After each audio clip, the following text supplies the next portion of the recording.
بسم اللہ الرحمن الرحیم۔ السلام علیکم ورحمۃ اللہ وبرکاتہ۔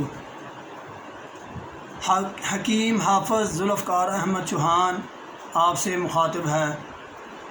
آج ہم ایک بہت ہی اہم مسئلے پر آپ سے گفتگو کرنے والے ہیں۔ میری مراد ہائی بلڈ پریشر ہے۔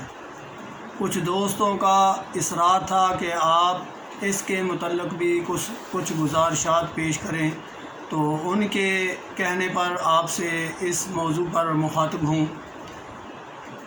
بلڈ پریشر کا ہائی ہونا، اس کے لیے خاص طور پر جو ہم غذائیں استعمال کر رہے ہیں، فاسٹ فوڈ، یہ اس کی کاز بن رہا ہے۔ ہمیں سادہ غذا لینی چاہیے، اور سادہ غذا لینے میں آپ اپنی بہت ساری بیماریوں سے محفوظ رہ سکتے ہیں۔ اور جب ہم غذا بے تکی لیتے ہیں، یعنی جو فاسٹ فوڈ ہیں جن کا تعلق نیچرل غذا سے ہے ہی نہیں، تو وہ ہمیں مختلف مسائل سے، جس میں ایک بلڈ پریشر بھی شامل ہے، اس میں ہمیں پریشانی کا سامنا ہوتا ہے۔ تو آج میں بلڈ پریشر کا علاج بھی آپ سے ڈسکس کروں گا، اور اس کی وجہ تو میں بتا چکا ہوں، علاج بالغذاء اور علاج بالدوا۔ غذا کے طور پر اگر آپ سبزیاں، کدو، ٹینڈے، شلجم، گاجر، اس میں کالی مرچ، نمک، ادرک، ہلدی، لہسن، زیرہ سفید، یہ مسالے ایڈ کریں، اور یہ سبزیاں آپ روٹی کے ساتھ کھائیں یا ابلے چاول کے ساتھ بھی آپ کھا سکتے ہیں۔ اس کے علاوہ ابلے چاول دودھ شکر ڈال کر بھی آپ استعمال کریں، تو یہ اس کے لیے بہت ہی بہترین غذا ہے۔ باقی رہ گئی چیز دوا کے طور پر آپ کیا چیز استعمال کریں، تو بالکل آسان چیز ہے۔ آپ اس کو استعمال کر کے دیکھیں، انشاءاللہ آپ دیکھیں گے کہ اکثیر فائدہ رکھتی ہے، بلکہ تریاق کا فائدہ رکھتی ہے۔ 3 چیزیں ہیں عام طور پر آپ اپنے کچن میں دیکھیں گے کہ موجود ہوتی ہیں: چھوٹی الائچی، زیرہ سفید اور سونف۔